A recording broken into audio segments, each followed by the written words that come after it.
Abu Bakar pernah bertanya kepada Aisyah, wahai putriku, amalan Rasulullah apa yang belum aku lakukan? Yang belum pernah ayahmu lakukan apa? Rasulullah pernah melakukan apa yang ayahmu ini belum melakukan?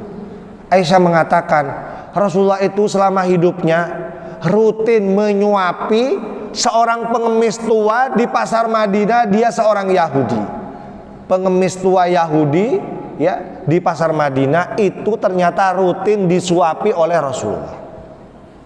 Oh gampang kalau itu, ayahmu juga bisa kalau dalam bahasa kita ya. Gampang, aku juga bisa, mulai besok aku akan melakukan itu. Kemudian Abu Bakar datang ke Madinah, ke pasar Madinah. Apa yang beliau temukan di sana? Begitu kagetnya beliau, masa pengemis tua Yahudi itu yang disuapin rutin dengan lemah lembut oleh Rasulullah? Apa yang dilakukan oleh pengemis tua Yahudi ini? Dia setiap hari itu kerjanya woro-woro. Woro-woro itu pengumuman-pengumuman kampanye dengan mengatakan jangan ikuti Muhammad. Muhammad itu orangnya pembohong, orangnya gila dan sebagainya. Pokoknya dicaci maki, dikampanyekan buruk-buruknya.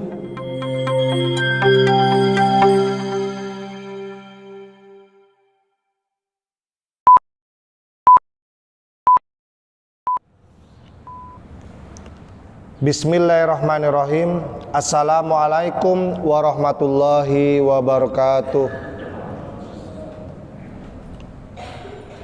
Alhamdulillah, alhamdulillahilladzi hadana lihadzal din wa ma kunna linahtadiya laula an hadanallah.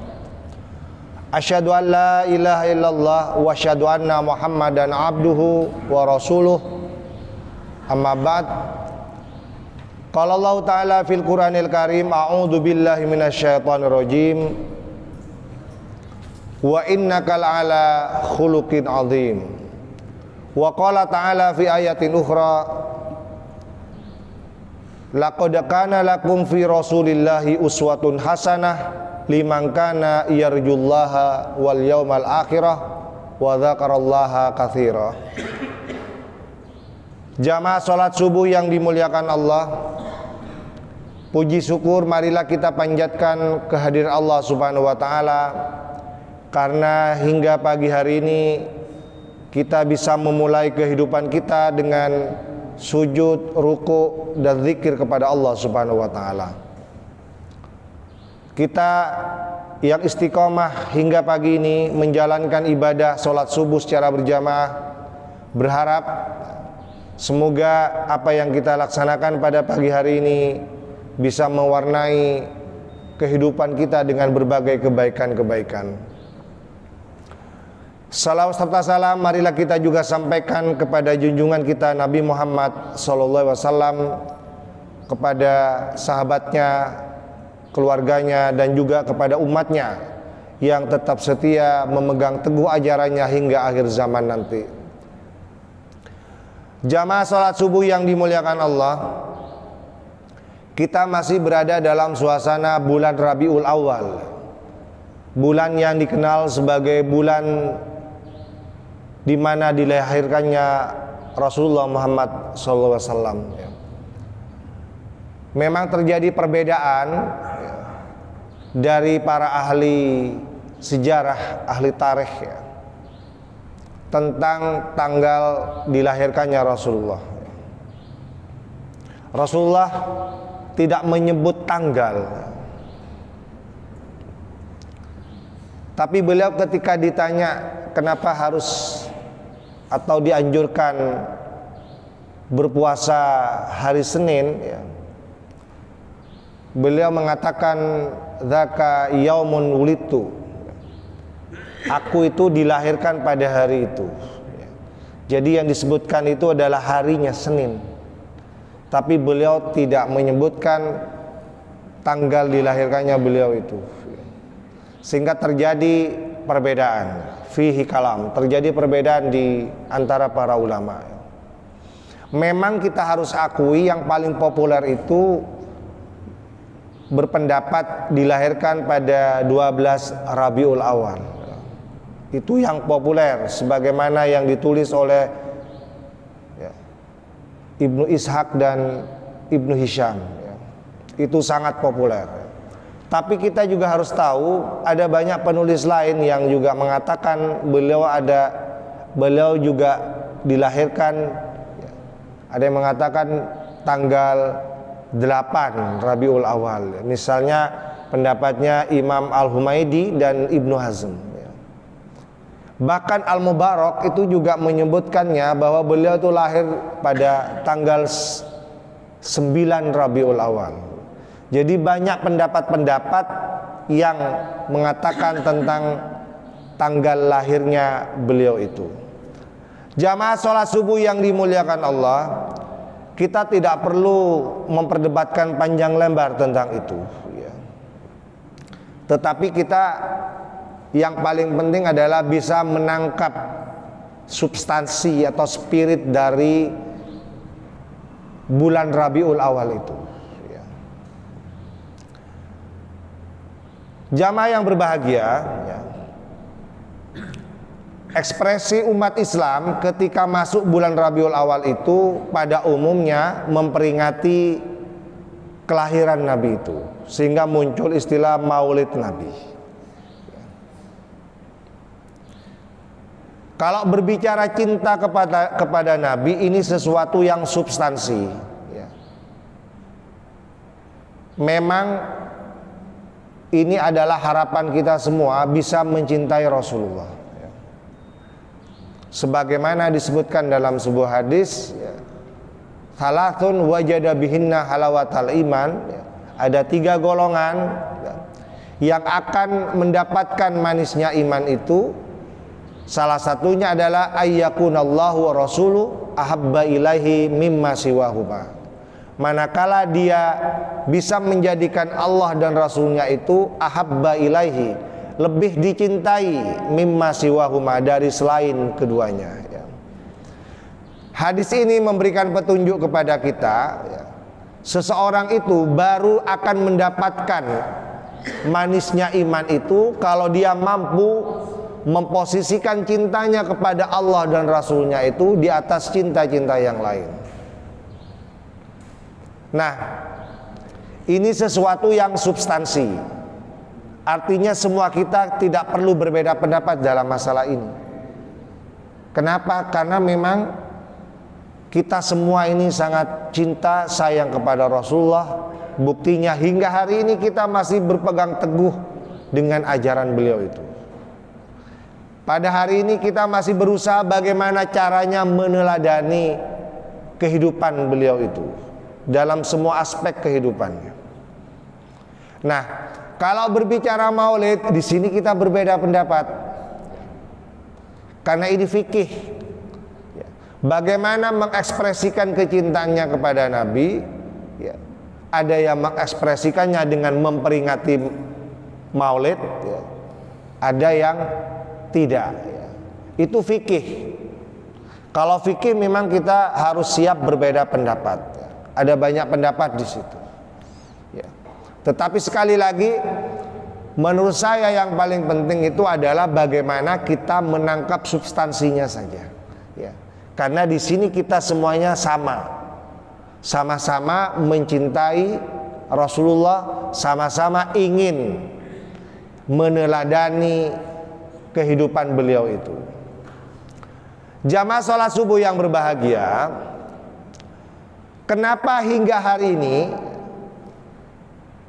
umat Islam itu begitu sangat mencintai beliau, hingga diperingati setiap tahun.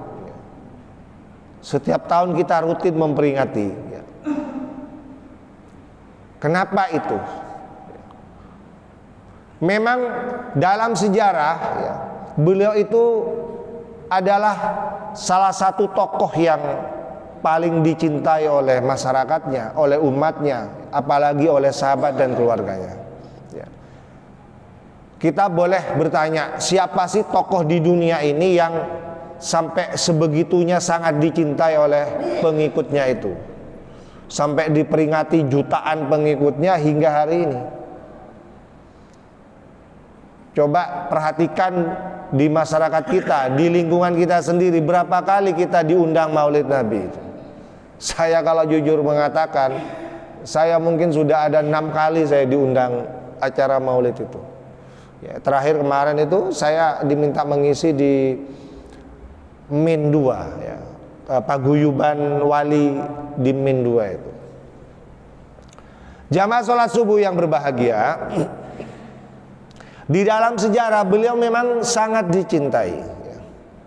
Saya berikan contoh-contoh betapa beliau itu sangat dicintai, disayangi oleh sahabatnya dan umatnya.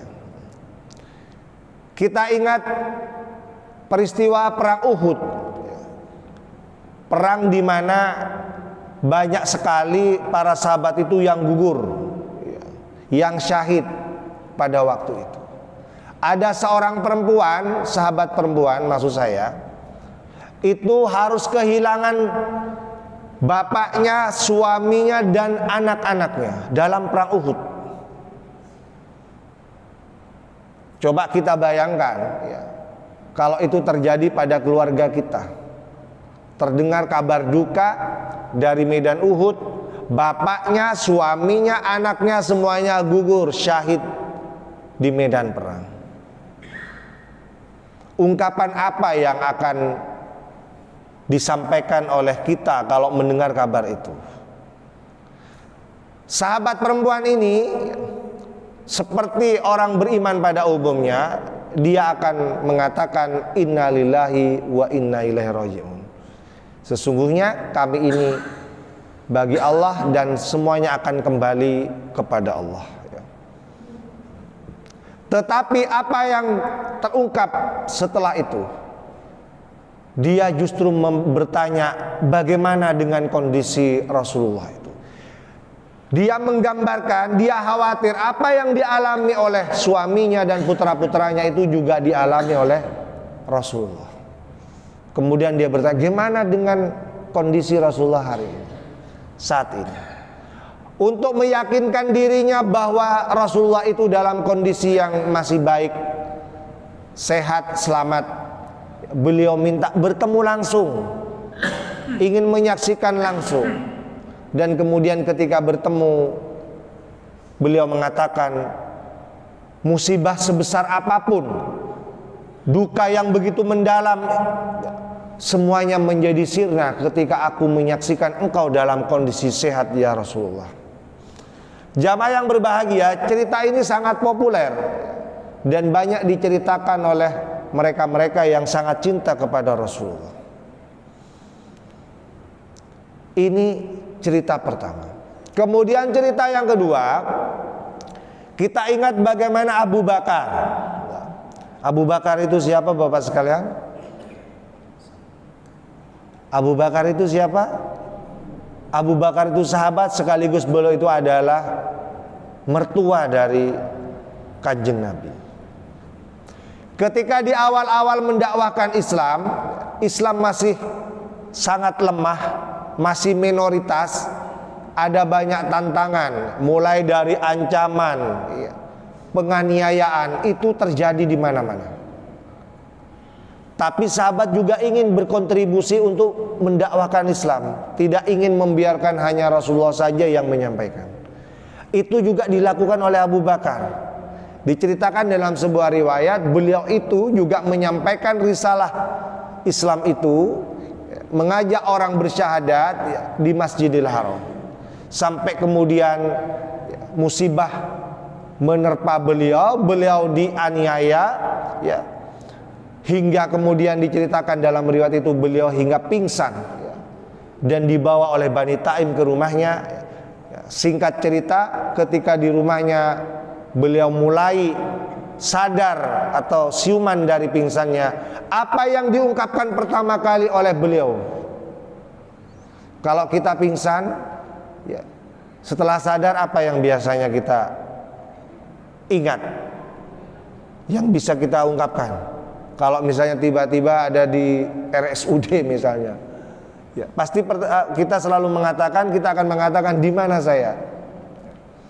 Sekarang saya ada di mana? Mana istri saya? Mana anak saya? Iya kan? Itu biasanya ungkapan-ungkapan orang kalau baru siuman dari pingsannya. Tapi yang dilakukan oleh Abu Bakar itu beda. Ketika beliau sadar dari pingsannya, disebutkan dalam riwayat itu, dia khawatir apa yang dialami oleh dirinya itu juga dialami oleh Rasulullah. Kemudian dia mengatakan, di mana Rasulullah? Bagaimana kabarnya? Dia khawatir apa yang dialami itu juga dialami oleh Rasulullah. Jamaah yang berbahagia, ini juga cerita populer yang menggambarkan betapa Rasulullah itu sangat dicintai oleh orang-orang dekatnya, oleh para sahabatnya. Nah, masih banyak lagi cerita-cerita lain yang menunjukkan bahwa beliau itu begitu sangat dicintai, hingga ketika disebut nama beliau, ketika beliau sudah lama wafat, banyak di antara sahabat itu terharu kemudian menangis karena teringat ya, ketika bergaul bersama beliau semasa hidupnya. Pertanyaannya adalah, kenapa sih beliau itu begitu sangat dicintai? Bahkan hingga hari ini seluruh umat Islam itu memperingatinya dengan caranya masing-masing. Kalau kita mungkin memperingatinya dengan selalu bersolawat di dalam sholat dan sebagainya ya. Ada yang mengekspresikan kecintanya dengan bermaulid setiap tahun misalnya. Begitu sangat dicintainya beliau. Akhlak apa yang beliau teladankan kepada kita ya. Seperti yang dipuji langsung oleh Allah dalam ayat yang saya bacakan di awal tadi ya.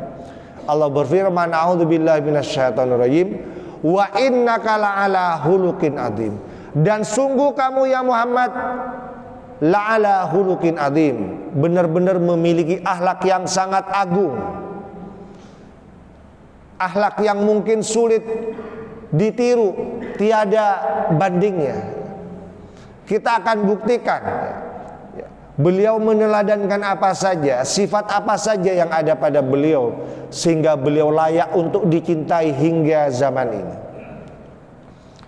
Jamaah yang berbahagia, kalau memang kita ingin bermaulid, ingin sukses bermaulid, supaya tidak disebut orang yang selalu rutinitas saja, melaksanakan rutinitas saja, nggak ngefek sama kehidupannya ya, adalah benar apa yang disebutkan di dalam Al-Quran, a'udzubillahi minasyaitonirrajim, laqad kana lakum fi rasulillahi uswatun hasanah. Sungguh pada diri Rasulullah itu ada uswatun hasanah, ada contoh terbaik, ada teladan yang baik ya.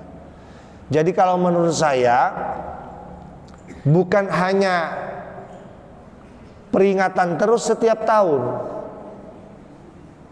Kalau memang kita ini ingat ya, karena kan peringatan kan mestinya ingat apa yang dicontohkan, apa yang diteladankan. Tidak perlu kita kemudian bertanya berapa kali kamu bermaulid ya. Yang lebih perlu lagi kalau sudah berapa banyak sunnah-sunnah yang kita teladani dari beliau itu ya. Sifat apa saja yang sudah kita gunakan sebagai akhlak dari Rasulullah itu. Kalau itu pertanyaan itu yang diucapkan kemudian itu diamalkan, saya kira itu akan menjadi maulid yang efektif kalau katanya anak muda sekarang itu. Maulid yang sukses kalau kita bisa melaksanakan itu.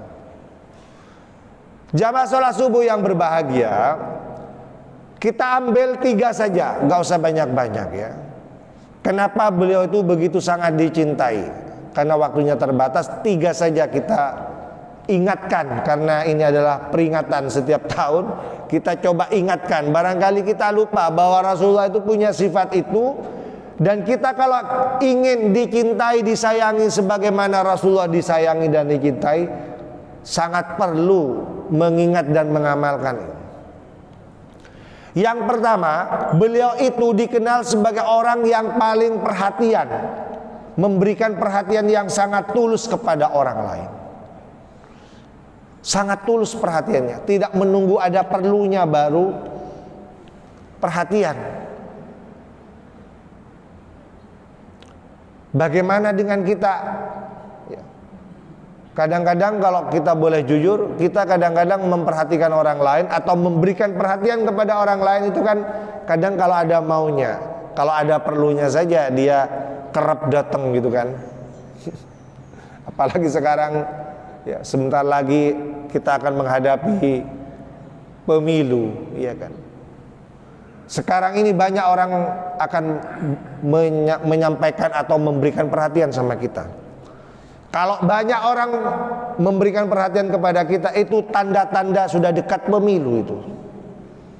Jadi kalau sekarang ini kita begitu diburu, ya, diperhatikan, ya, itu tanda-tanda hampir pemilu. Tapi tidak bagi Rasulullah. Rasulullah itu tidak melihat momen apapun. Begitu tulusnya beliau memberikan perhatian itu. Saya kasih contoh-contoh bukti-bukti betapa beliau itu sangat perhatian. Bahkan perhatian beliau itu sangat detail terhadap jamaahnya, terhadap sahabatnya. Kita ingat cerita yang juga populer, bagaimana beliau itu begitu perhatiannya, sampai diceritakan dalam sebuah riwayat beliau itu pernah menjahit baju seorang perempuan tua.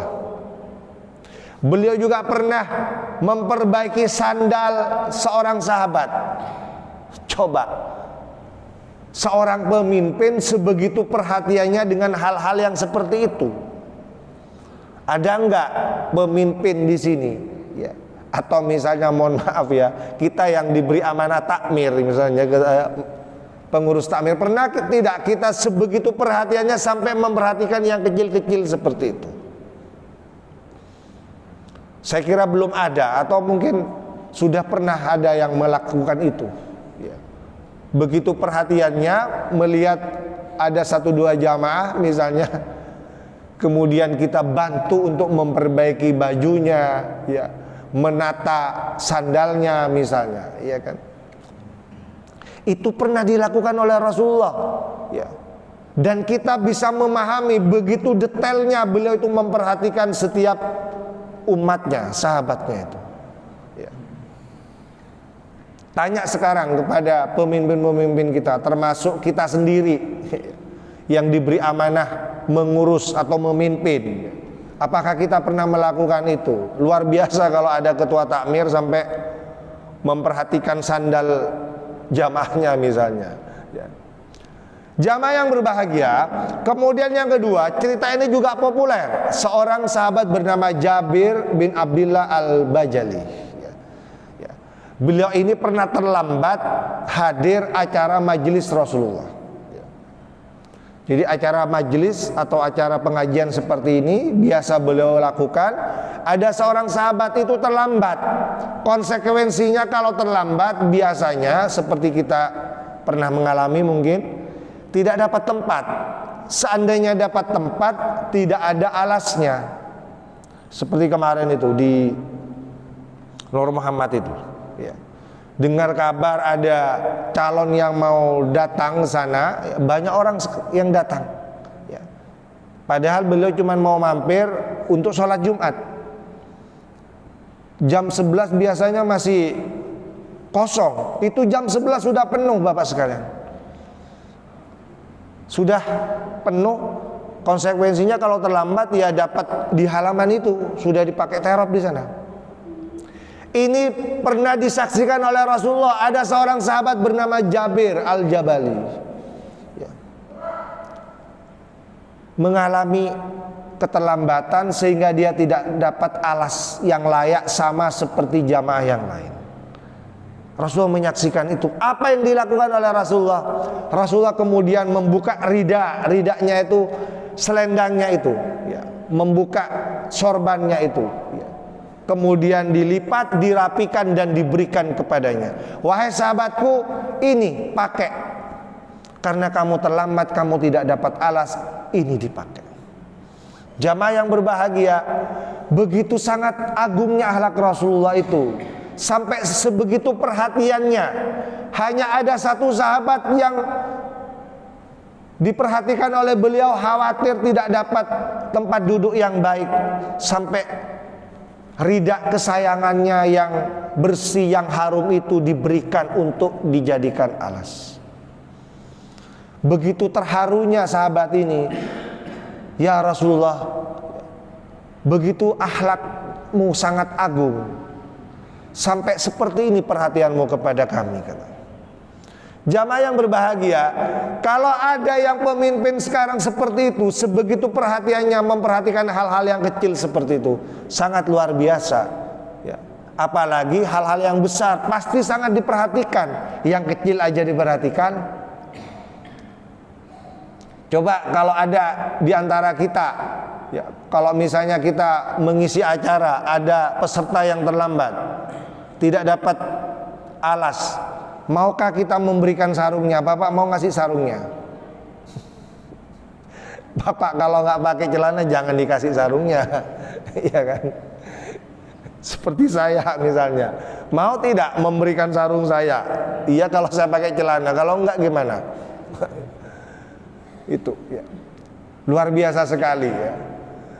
Jamaah yang berbahagia, ini contoh atau bukti ya.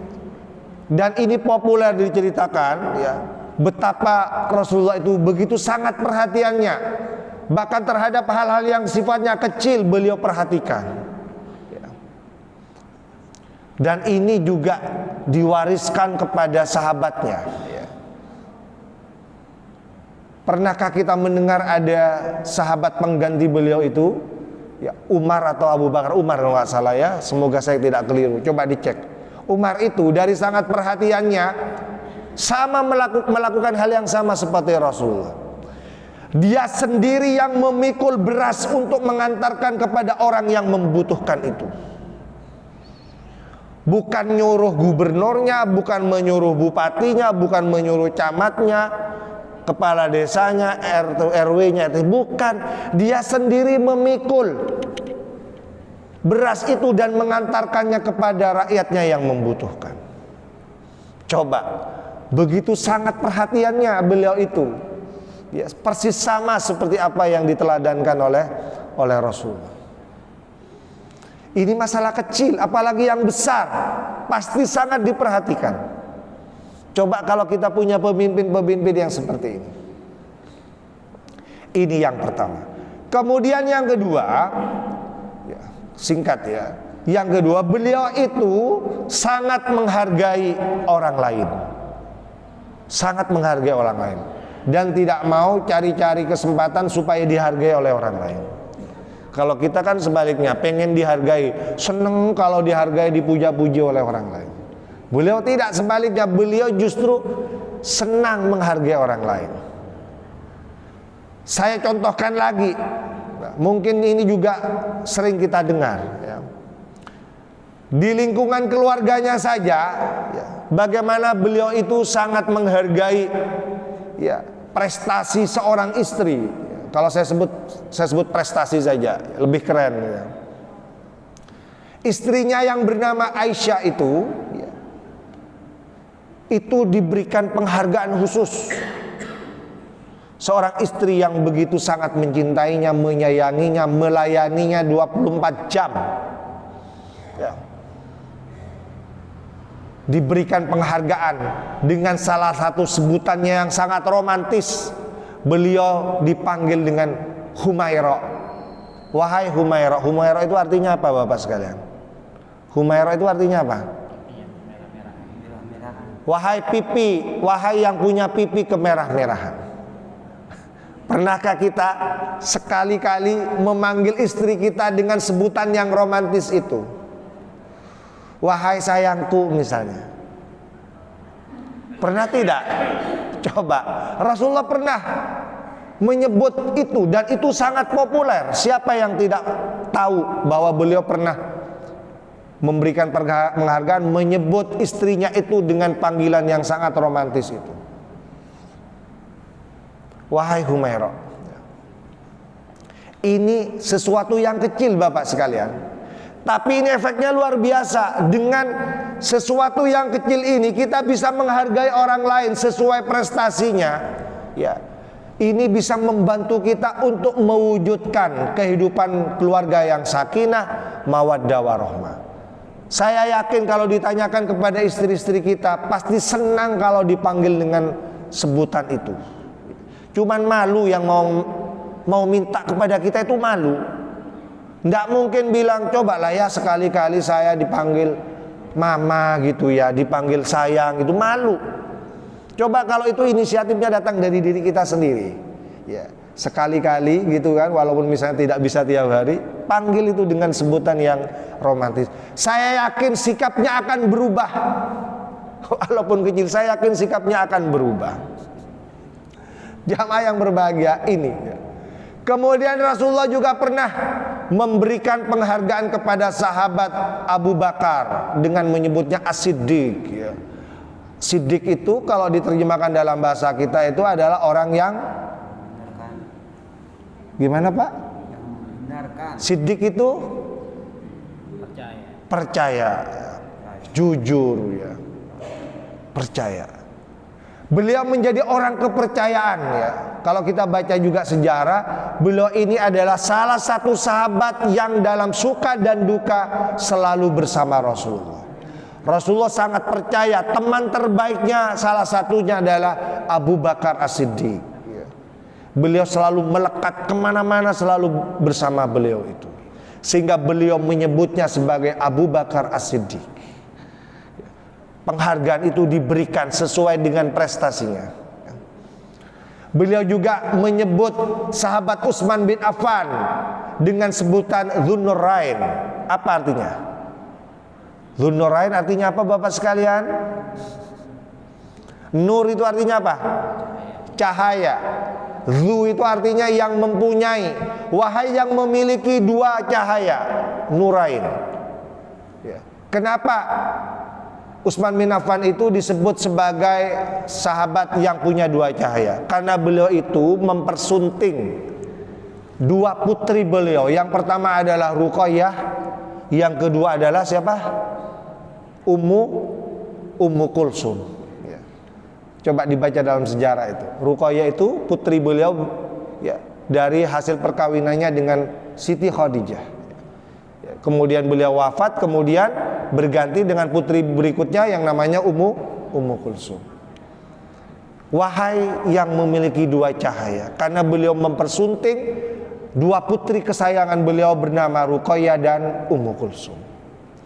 Jamaah yang berbahagia ya, ini contoh-contoh konkret yang sudah sering kita dengar betapa beliau itu sangat menghargai orang lain ya. Mulai dari istrinya, sahabatnya ya, disebutnya sesuai dengan prestasinya. Kemudian yang terakhir, beliau itu adalah seorang pribadi yang pemaaf. Bahkan sebelum orang lain meminta maaf, beliau sudah memaafkan duluan. Sebelum orang lain itu minta maaf, beliau sudah memaafkan duluan. Contohnya, buktinya apa Ustaz? Saya kasih contoh lagi. Ingat tidak ceritanya Utbah bin Abi Mu'in yang ditugaskan oleh Abu Jahal untuk rutin mengganggu Rasulullah ketika beliau lewat untuk menjalankan ibadah ya. Utbah ini diperintahkan oleh bosnya yang namanya Abu Jahal ya, untuk mengganggu Rasulullah. Kamu ganggu dia itu, dia pasti lewat di situ. Kalau mau ibadah pasti lewatnya di situ, kamu ganggu saja. Setiap kali Rasulullah lewat dipanggil, wahai Muhammad, mau kemana kamu? Ya. Dijawab, kemudian diludahin, dibalas dengan diludahin, kemudian disebutkan dalam riwayat itu dilempar dengan kotoran onta. Dan itu rutin Bapak Ibu sekalian, rutin dilakukan, istiqomah itu Utbah itu melakukan tugas itu. Kalau kita sudah tahu mau diganggu, ya kita cari jalan lain gitu ya. Kalau Rasulullah enggak. Jadi walaupun sering diganggu di jalan itu, beliau selalu lewat jalan situ, enggak pernah dia mengambil jalan lain. Coba kalau kita sudah tahu mau diganggu di perempatan situ, ya kita lewat di situ aja. Iya kan? Kalau beliau enggak, lewat tetap di situ. Rutin juga ketemu dengan gangguan itu. Sampai pada suatu hari beliau itu bertanya, kenapa? Karena Utbah sudah tidak rutin, tidak ada di situ. Mana itu Utbah yang biasa menggangguku? Kok nggak ada katanya. Coba, yang sering mengganggu itu malah ditanya, dirinduin loh, coba ya kan, dikangenin. Mana itu Utbah itu kok sudah nggak pernah nongol lagi di jalan itu ya, yang di tempat yang biasanya mengganggu itu. Ditanya, terdengar kabar ternyata Utbah itu sakit.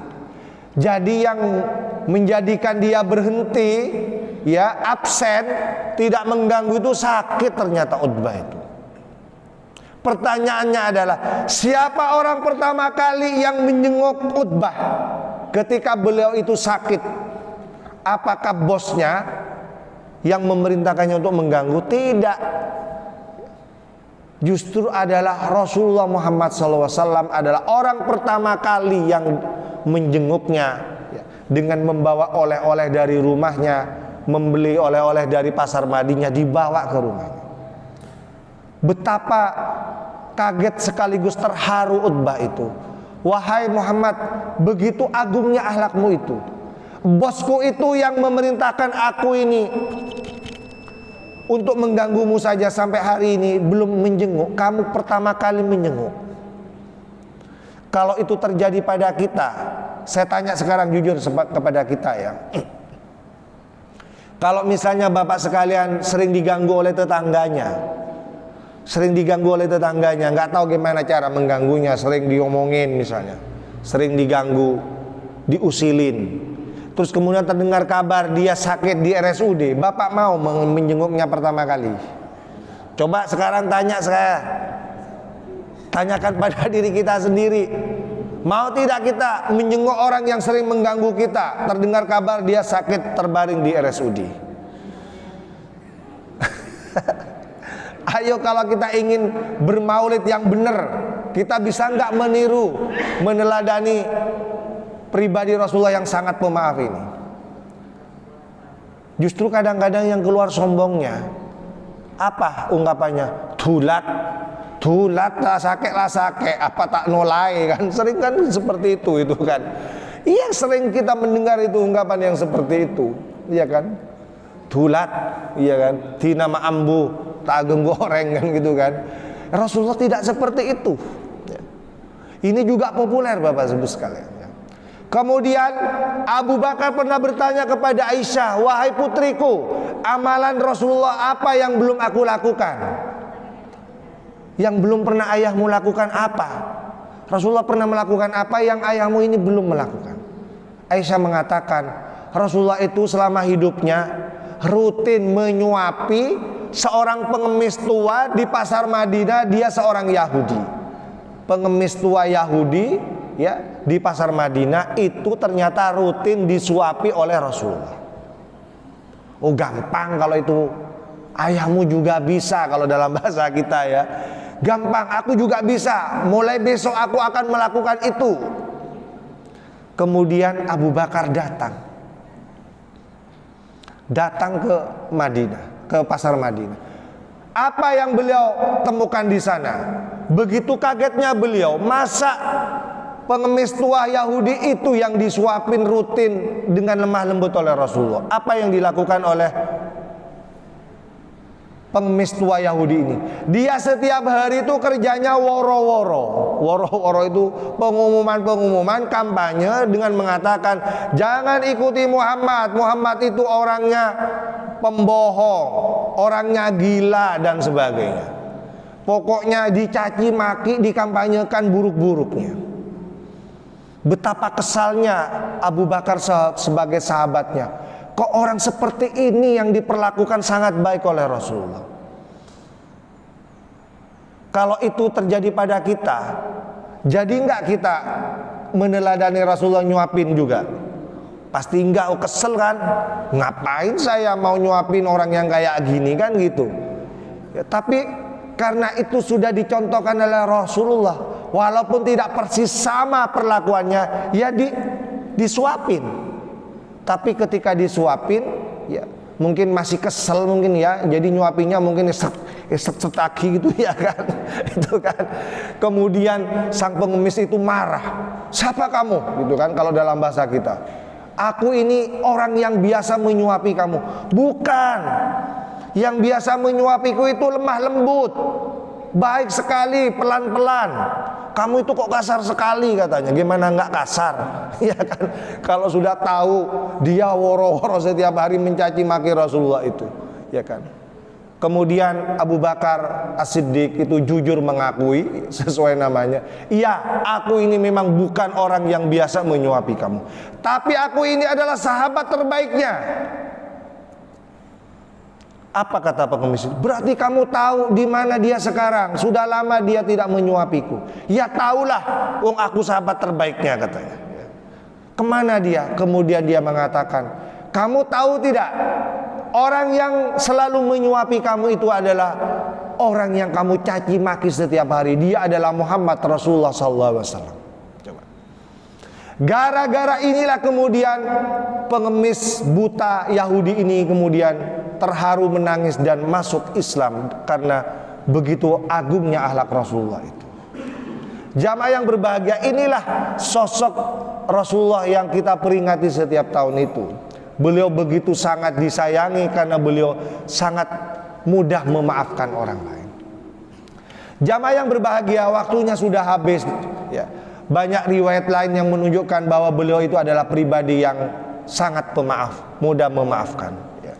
Tapi waktunya sudah habis, kita akan lanjutkan pada kajian berikutnya pada hari Ahad yang akan datang. Semoga sedikit yang saya sampaikan ini bisa melengkapi apa yang sudah disampaikan oleh kiai kita, ustadz kita ya, yang mungkin di antara kita pernah mendengarkan ceramahnya di acara-acara Maulid.